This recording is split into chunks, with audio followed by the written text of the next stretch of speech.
Hello mga mamis, late na nga talaga kaming gumising ngayon nila Kai. Pero pagkagising niya nga, ito at hindi na rin talaga nag-almusal dyan si Kai. Tapos pinapili na nga rin pala si Kai, Tita Bunso, kung ano yung gusto niyang biskwit. Kumuha nga lang siya ng 2 pack, tapos hati na nga daw sila ni Stanley doon. Katapos nun, inaya ko nga si Kyle, pati na rin yung daddy niya na pumunta nga sa bayan. Bali, dinala na nga ni Kyle yung iraregalo namin kay Ella. Nabalutan na nga lang din namin dito dahil hindi nga kasha sa paper bag. Habang iniintay naman namin si mama dito dahil may binibili nga. Habang nagkukwentuhan nga kaming dalawa dito, bigla na nga lang talaga kaming kinis ni Kyle dito. Juice ko po. Di na pa rin kasi talaga niya pinagmamadali yung daddy niya para nga daw makagayak na kami sa bahay at makaalis na. Juice ko po. Bali, may dadaanan nga kami sa tapat ng binila ni mama, kaya naman bumili na nga ako ng konting chips at 2 soft drinks. Konti lang yung dinala ko, paano ba naman kasi si Kyle hindi rin kumakain ng chips. Bali, kila Ella at sa mga pinsan niya nga lang talaga yun. Bago kami umuwi, kumain na nga muna kami dito kay Sir J. Sisig, tapos chicharong bulaklak nga yung in-order nila. Dati nga lang kami ni mama sa kanin. Tapos, sinatid na nga pala kami dito nila papa, pati na rin ang daddy ni Kai. Nauna ko na nga kasi talaga sila Ate Noemi, paano ba naman kasi? It na nga talaga kaming nakagayak ni Kai. Kahatid naman sa amin. Ayaw pa nga kami iwan ng daddy ni Kai, pero sabi ko, mauna na nga siya. Dahil magbabayad pa nga kami dito ng entrance. Tapos, sinuot ko na nga din pala kay Kyle itong blue na to, tapos tinulungan na din talaga niya ako para mas mabilis nga daw kami. Masok na rin kami sa loob dahil sinabi ko nga yung name ni Ate Noemi. Kaya nauna pa nga kami sa ibang nakapila dahil wala pa nga din talaga silang cottage. Nulungan na nga din pala ako ni Kyle dito para daw hindi na rin ako mahirapan. Lapit lang naman sa entrance yung cottage nila Ate Noemi. Nung nakita nga kami ni Ella, sinalubong niya nga talaga kaagad kami ni Kyle. Tapos inabot na nga din pala ni Kyle yung gift niya dito kay Ella. Happy birthday!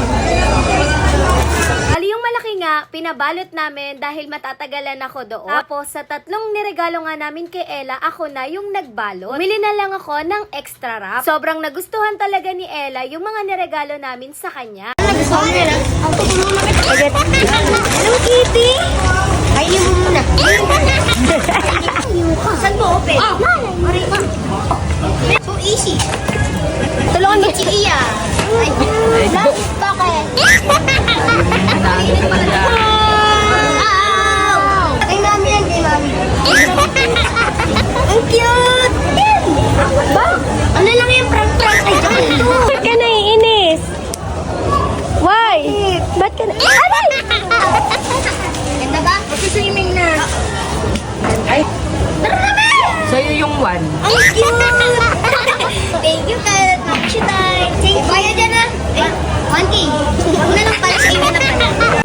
Wala talagang pinapalagpas na araw si Kyle. Kahit birthday nga ni Ella, inaasar pa din talaga niya. Juice ko po. Naglaro nga muna sila dyan sa swing saglit. Tapos lumapit na nga rin sa amin sila Kyle. Papalit na nga daw kasi siya, pero ang sabi ko nga sa kanya, dito na lang. Kaya naman tinakpan nga siya ng tita Ninang Megan niya. Pati na rin pala si Johan dito na rin nagpalit. Takpan na nga rin siya ng tita Megan niya. Paano ba naman kasi ayaw nga pumayag ni Kyle ay hindi siya magpapalit sa CR dahil ang dami daw na nakatingin sa kanya. Bago nga sila mag-swimming, pinainom ko na nga muna si Kyle dito ng gamot. Bago nga talaga sila pumunta sa swimming pool, sabi ko nga ay hintayin na nga muna nila ako. Naglagay na nga muna kasi ako dito. Sunscreen, pati na nga rin si Ella. Pagkatapos ko, nagtatatakbo na nga sila at sinundan ko na lang at tuwang-tuwa. Sabi ko nga kasi sa kanila, babantayan ko sila kapag nag-swimming nga sila. So kasing pool na to, medyo malayo nga sa cottage na nakuha nila Ate Noemi. Ang wish lang kasi ni Ella kila Ate Noemi, gusto niya daw sa birthday niya makapag-swimming sila at ang kasama niya nga yung mga pinsan lang niya. Dapat nga sa bahay na lang talaga nila. Pero ang pagkakasabi nga din kasi ni Ella na gusto niya nga sa may slide. Pero nung kinausap ko nga si Ella, okay lang naman daw kahit saan. Kahit sa bahay nga lang daw nila, kahit maliit lang yung pool, basta daw kasama niya yung mga pinsan niya. Grabe, very sweet talaga. Iniintindi pa rin niya yung mga pinsan niya at gusto niyang kasama. Kasi kapag magkakasama sila, nako, napakakukulit talaga nila. As in,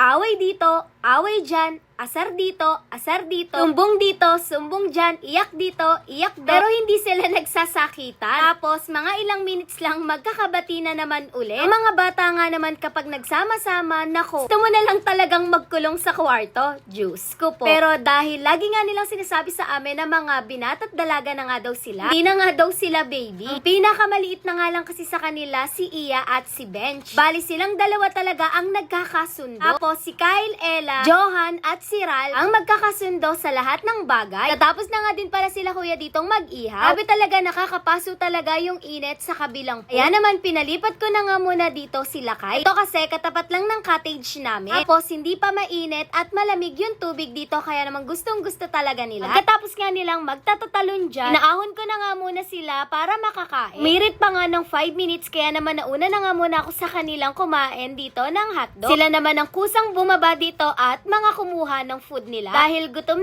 na nga daw talaga sila kahit kakakain lang naman nila. Ano ba naman kasi, swimming talaga sila ng swimming. Si Kyle siya na mismo ang kumuha ng food niya at hindi na nanghingi sa akin. Tapos nila kumain na mahinga na nga muna sila at nag-swing doon sa tapat namin. Kaya maya hindi na nga sila pumunta sa kabilang pool. Gusto nga daw nila dito tapos si Johan nga at si Iya hindi naman marunong pang maglangoy kapag sa malalim. Kaya naman hindi na rin sila umalis dito. Para nga daw magkakasama na nga silang lahat dito. Yun lang. Thanks for watching. Bye-bye.